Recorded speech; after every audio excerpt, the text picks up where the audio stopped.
Hello, welcome back to Go Get That Rose. I am one of your hosts, Sarah. With me is Jay Wade. I watched all 3 hours as it aired. I sat there through the commercials and everything. So wow, yeah, it was crazy. Yeah, I'm impressed. Yeah, I also did that all year round. Nothing but, I just want Bachelor in Paradise all year round. That's it. I don't care about anything else. But it's ending next week. I know it's another 3-hour finale.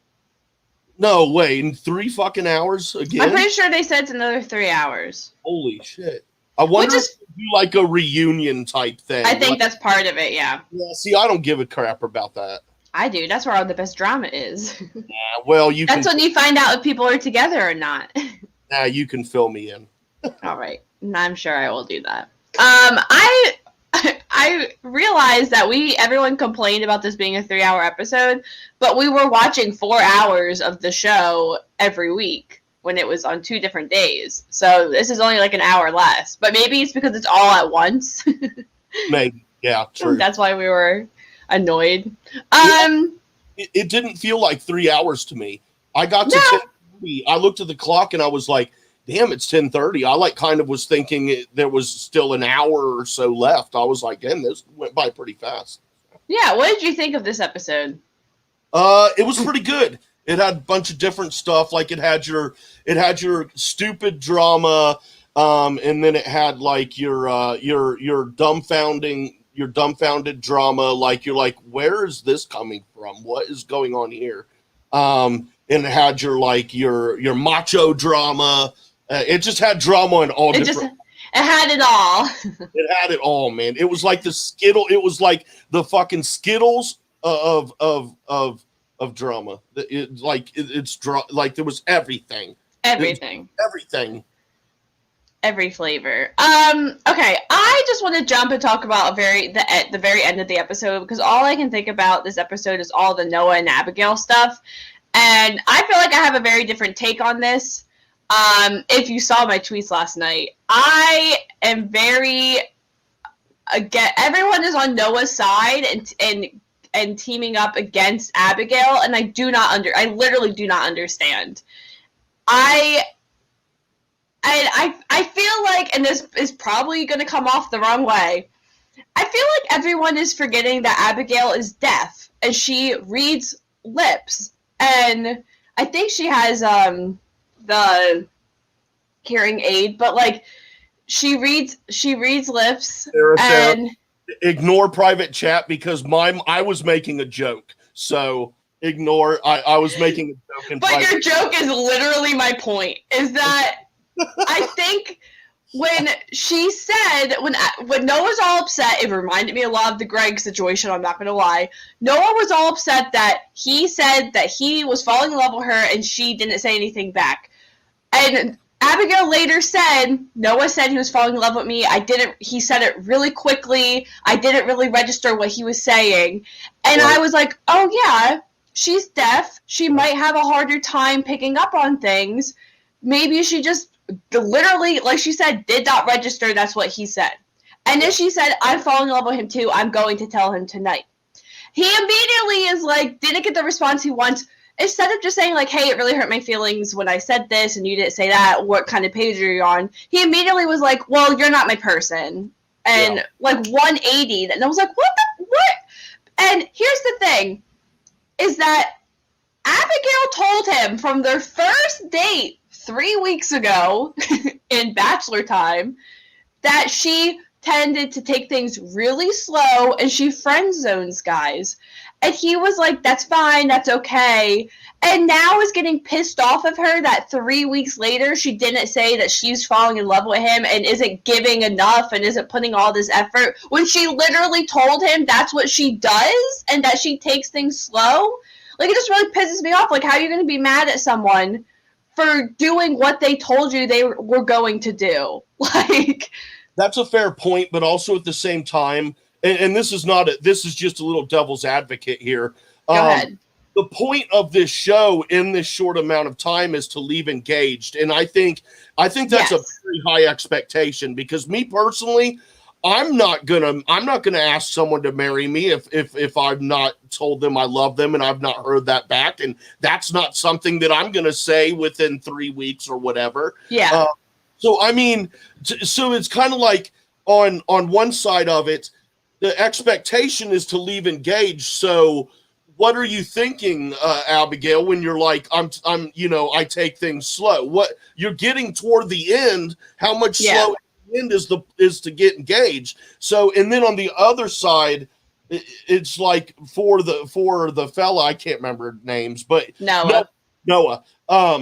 It's understandable that he feels that he has some doubts, because the point is to get engaged, and you know what I mean? So it's a double-edged sword, but he definitely jumped the gun. Like, there should have been a conversation about it rather than just, because it's not like she said, she even said, like, I'm going to tell him tonight that I am also falling in love. You know what I mean? If she would have just been like, he told me he's falling in love, but I don't think I can get there yet, I understand that. But she said, and I'm falling in love too, I just haven't had a chance to tell him. And before she could even tell him, he immediately, because he didn't like how she reacted, was just like, you're not my person, I don't see it happening, I don't see it working out. And I'm just like, what? And that's where she was like, how are you going to tell me that you're falling in love with me? And then one night, and then the next day, automatically know and tell me that you've known for a while that I'm not your person. Like, that doesn't make sense. Doesn't that kind of remind you of someone else in a most recent season of Bachelorette who made it very far, and he did not feel that validation of being told that he was loved back, and so he flipped out like a little bitch and left? I have no idea. Are you being serious? No, dead serious. Greg? I already said the situation reminded me of the whole Greg thing. Well, you know me, I don't know names, so like Greg. No, you're fine. Everybody in the world, I don't know. It was really. It's like, dude, you made it to like final four, final three. You know, just because that has to mean something. Just because you say I love you back when you said it to her, like, it was the same thing. It's ridiculous. Come on, guys. But I'm seeing a lot of people being like, I'm on Noah's side. Abigail wasn't giving enough. Abigail wasn't doing this. And I just want to go be like, one, we didn't see enough of their relationship. And two, like, you're only getting this much. How can I definitively say, you're right, Abigail wasn't giving enough in this relationship when I haven't seen it? Like, maybe she was. And she earlier complained that Noah wasn't giving enough to her. Like, there was just the way the men were speaking, mainly Noah was speaking about how Abigail wasn't. It was always Abigail's not doing enough. Abigail's not doing this. And with Kenny, where Kenny's like, I'm not feeling this from Mari. Mari's not giving me this. When Kenny can't fucking tell her why he loves her. It's all like, I'm falling in love with you because I've never felt this way before. Like, you are 40 years old. My man. You can't say, like, I'm falling in love with you because you are a really kind person, because I love the way you make me not feel scared. What, you know what I mean? Like, even those are cop-out answers. Those are bullshit answers. But you can't even muster those up. That's what I'm saying! Fucking Nikki. Like, we have Anna, who just met James and is like, James makes me feel safe. James makes me feel secure. And Kenny is like, I think I love you because, I don't know, it's crazy. I'm like, oh my God. Like, and then he's like, has the audacity to say to Mari that he's not getting enough from her. And she's just kind of sitting there like, what? I'm like, girl, I would be mad. I'd be like, what do you mean? You can't even tell me why you love me. Like, except for you probably can't say it because you like having sex with me or because you think I'm hot. Like, not at all in any way defending Nikki here, but okay. Dude, they seem to be doing well until she fucked it up first.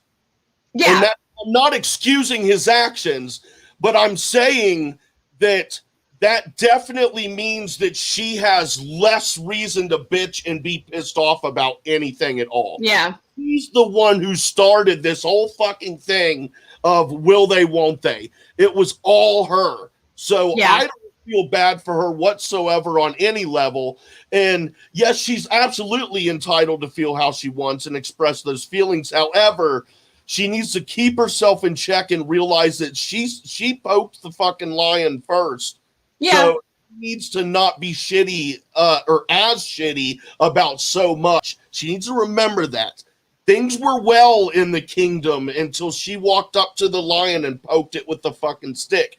And she didn't like what the result was. And hey man, gotta live with it. Fuck. Yeah. And it's not defending Kenny in any way. I'm saying, we need. I'm not saying the girls are completely like without faults. I'm just saying the way the men are speaking is just like they're not doing their part and I'm doing my part, and it's like, are you doing your part? Like, no, you're not.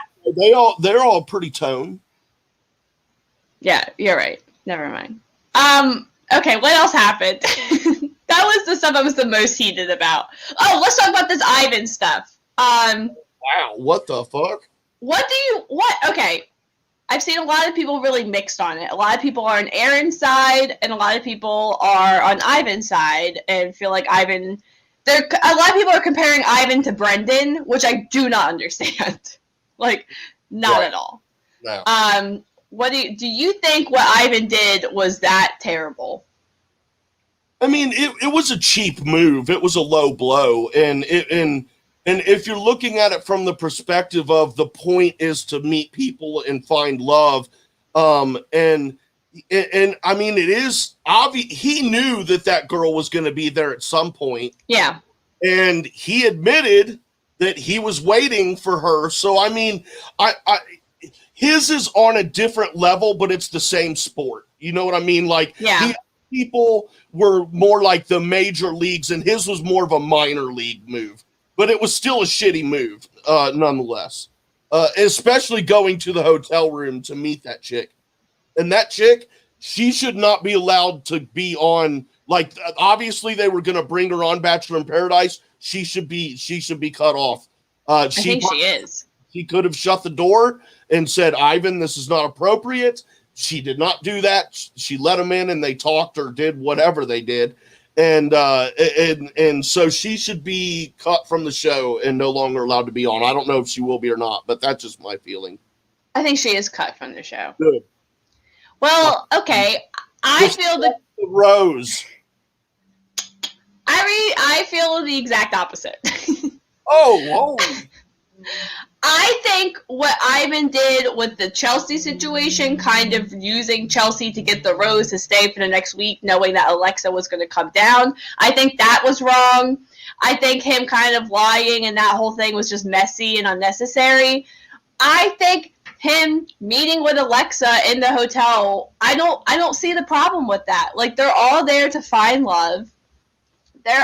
Doesn't break the unofficial rules. Yes, who cares? They're going to meet eventually. No matter of that, how would you feel if someone picked up your phone and was looking at information on your phone? You know, the producers were like, dude, no, we don't know that. We don't know that. Do you know that for sure? Okay, him looking at the phone, yes, that's a little malicious. That's fucked up, dude. And the fact that it's nothing like that. That's fucked up shit, dude. That's private property. How would you feel if someone went and looking on your fucking phone, dude? Well, he justified it by saying it was already on the phone. You can't. Who cares? So you get up and walk out of the room and you leave your phone sitting there. Yeah, bullshit. That's what he says. Yeah, but I mean, come on, that's bullshit. Yeah. And so you're telling me you leave your phone behind and you get up and walk out of the room. We're hanging out at your house and you leave your phone on. And so like, I'm perfectly fine just like to snoop on your shit and see what you got going on because you're the one who left it there. See, then why are you justifying this? Come on, Sarah. I'm saying he justified it by saying that it was open and he didn't go snooping through the phone. That's the first thing he said. He's like, okay, but besides that part, bad. Besides that, I think he knew she was going to be there eventually, meeting up with her, he was desperate. He knew he wasn't going to stay. Like, I don't know. Like, it's entertaining. Who cares? Like, well, yeah, I mean, bottom line is I don't care because none of it in any way affects my life. But I'm just saying, like, if you're looking at it within the context of the show and what the point is and how, like they're not allowed to go to each other's rooms and shit on one-on-one time. That's what the boom boom room is for. And if they did, they'd get in fucking trouble. And, you know, and it's the same kind of thing here. If he was really, and he was not throwing in the dude, he was not, it was not a thing where he was like, I was desperate and I knew I wasn't going to stick around and I had this one chance to talk to her. No. You don't think so? No. He went there to meet her, make a connection, and when they went back, he was still trying to keep Chelsea to get a Rose to stick around.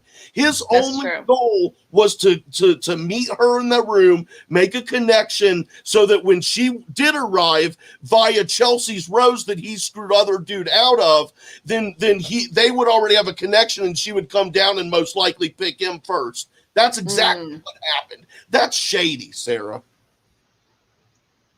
Dang it. You're changing my mind. You're changing my mind. I was going to say something, but now I don't remember because you changed my mind. Dang it. Doesn't happen often, does it? I still really like Ivan. I don't know. I'm just kind of like...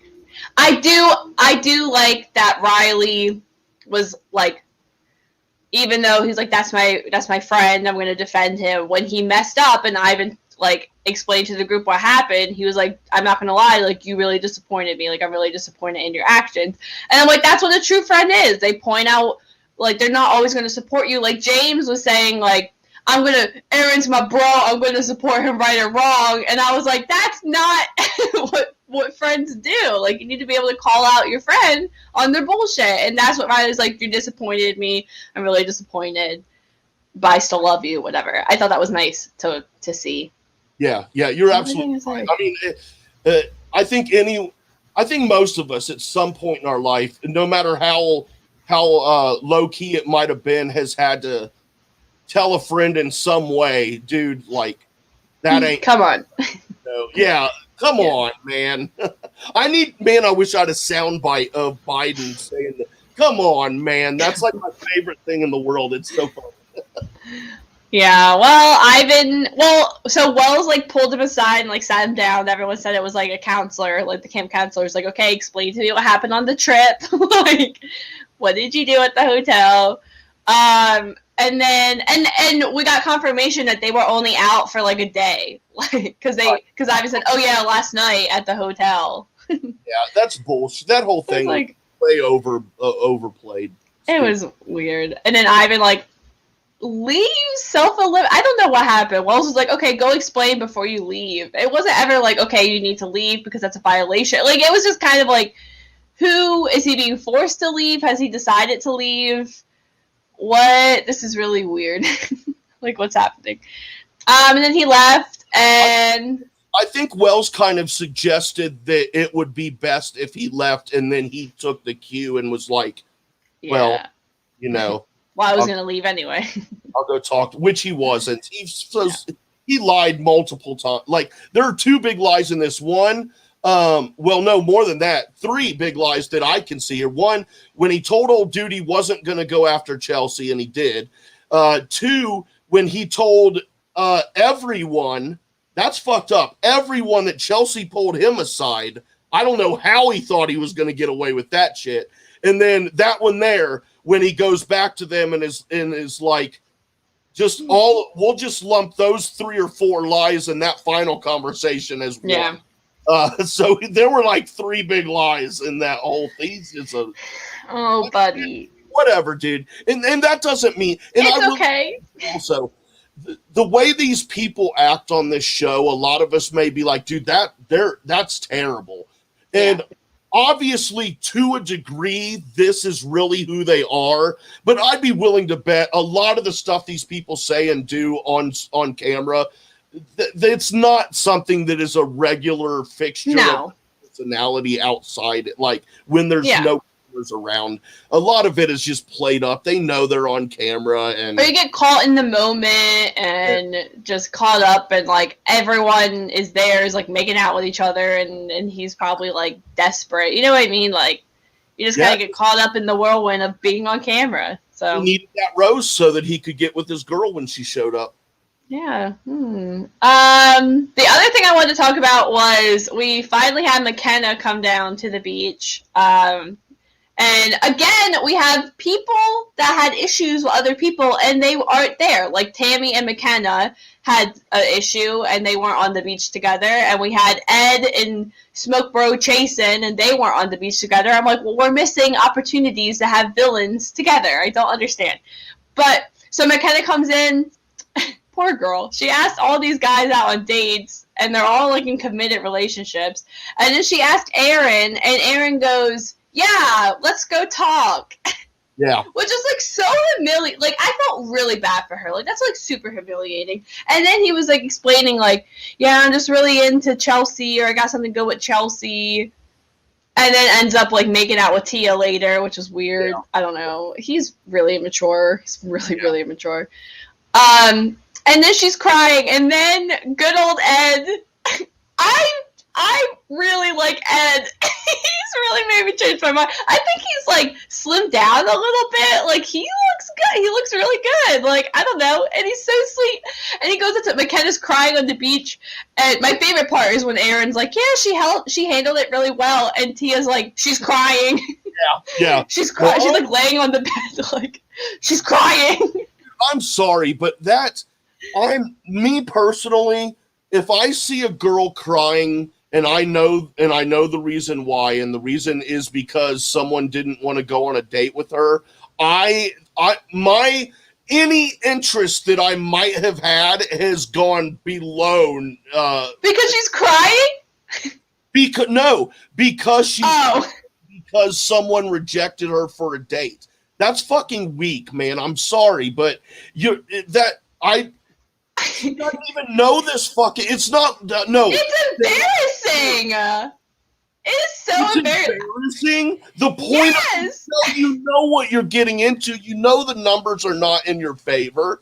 What you expect to come in this late and and imagine the level of conceitedness that is on your part and narcissism on your part. You're coming in this late. The numbers are against you. Obviously, everyone is a couple, and you just expect someone to drop their That's own. not what happened. She asked some of the other guys. She didn't cry when some of the other ones told her like no, because they told her respectfully. I think it was the fact that Aaron was like, yeah, and it was like, no, never mind. Like that's embarrassing. And we know.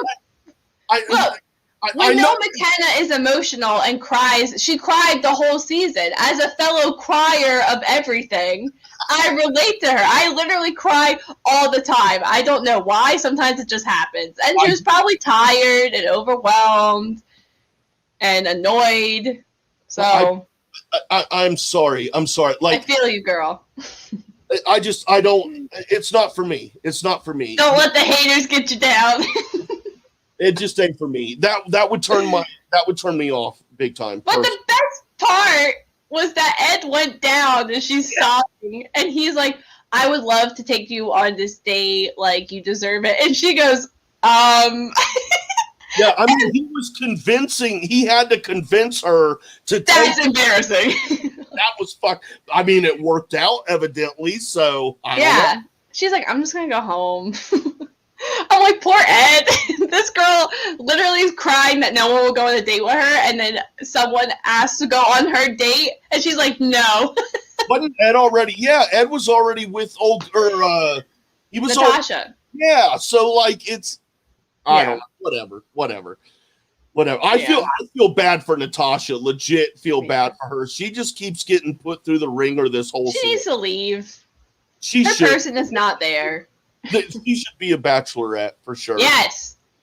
Give us Natasha as a bachelorette. I was getting annoyed a little bit with Natasha when Ed went on the date and she was kind of complaining about it. But I was getting really annoyed with Tia when she wouldn't stop complaining about James going on this date with Anna. We're like, girl, you did the same thing to Blake, like with Blake. And you were all over making out with Blake, and then now you decide, and you even said, like, you weren't, like, as attractive to James as you were to Blake. You said that on TV. Like, you know what I mean? And now all of a sudden she's like, I'm alone and no one likes me and this sucks. And I'm like, you don't even like him. You don't like him. Like, let him find love or whatever. Like, it was ridiculous. Like, well, it just pissed me off. It's a competition and girl wants to win.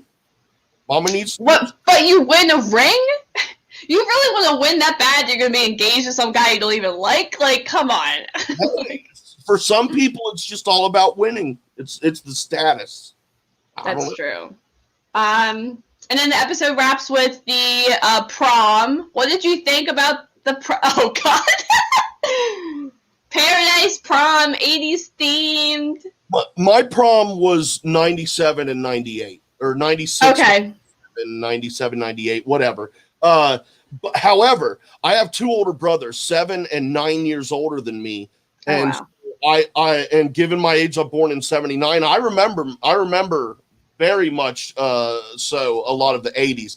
I definitely remember my brother's proms and like the big hair and the crazy dresses, and so like that stuff I was like, man, I never experienced the 80s prom myself, but as a little brother of high school kids then I saw it, and it so like I was like, okay, this is crazy. What James is James the big buff dude, right? With the slicked hair? Yeah, the mobster. Yes. Dude, he was the half white, half black suit. And for a split second, I forgot it was 80s. And I go, what the fuck is he wearing? And then I was like, oh, it's 80s. I was like, dude, that's awesome. And then Two-Face? I was like, hey, man, it worked well. The earring, too, was totally 80s. The earrings are killing me. It was so great. It was definitely 80s. As someone who lived through the 80s, I can say that there was definitely 80s feel there. Yeah, you know how like some people do like 80s and it's not really 80s? Like this felt like, oh, it's pretty authentic. Like it's not like what we think the 80s the 80s is. Yeah, I liked because I lived through the 80s. That's so true, I know. Yeah, you're right. Men's and short commercials. Who wears short shorts? We wear short shorts. And all kinds of great stuff. What was that one? Now I'm not going to start going through commercials, but I do remember. I will say, I do remember when there were cigarette commercials on TV. And really? There was that big campaign, like Mothers Against Commercials, some weird thing. My mom was even a part of that. I remember my mom would watch TV every night with this clipboard and like mark down commercials and what would like rate them. And then it was this big mothers organization. And that's what ended up getting cigarette nicotine commercials banned from TV. And that's why we have them on TV today. Yeah. Wow. Your mom did that. Yeah. But I remember like the old Camel commercials, Camel Marlboro Man and all that shit, man. Yeah, I remember that. Wow. I guess I never thought about the fact that there aren't cigarette commercials. I've seen all the, like, don't smoke tobacco, like, all those ones. Right, we can tell people not to do something that's legal, but we can't tell them that they can do something that's legal. Whatever, that's okay. Anyway, did you like the concept of the prom? Like, they had a prom, and... No, I thought it was really fucking stupid.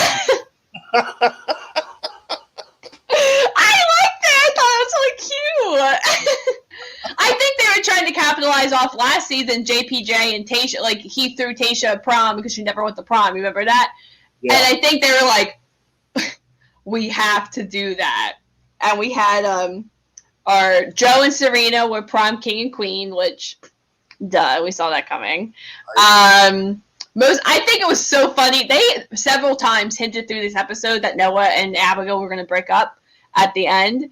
And because Abigail says something like, they kept constantly going to them saying, like, we're the strongest couple. Everyone thinks we're the strongest couple. And I'm like, oh, they're breaking up. Yeah. And then when they won, like, most likely to leave the paradise together, I was like, oh, they're for sure breaking up.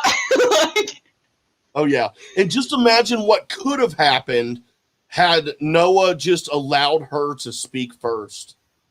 I know. But Jay, she wasn't his person, so it didn't even matter. Whatever the hell that means, I still don't understand. Like who? Why? What? What? I can't get into it. I'm just like. Yeah. Anyway, that's another story for another podcast. Yeah, I thought it was an okay episode. I didn't really feel the 3 hours. Crazy. I really enjoyed it, man. It flew by. I was like, dude, this is fucking sweet. It was just enough drama. Oh, we had our new host, which was Wells. Oh, dude. Oh, and they screwed the pooch by not hiring him to take over Chris Harrison's job. Yes. There's a large movement that wanted Wells to be the new permanent host. We have Jesse. No, is it Jesse Palmer? Yeah. No. It is Jesse. We have Jesse Palmer, former Bachelor from like 10, 15 years ago. And that's who they announced is going to be the host for this season of The Bachelor with a Bachelor we have not seen yet. Who they haven't officially announced yet. And everyone is like, you have all the younger people that are like, who the fuck is that? And you have all the older people who are like, who cares about Jesse?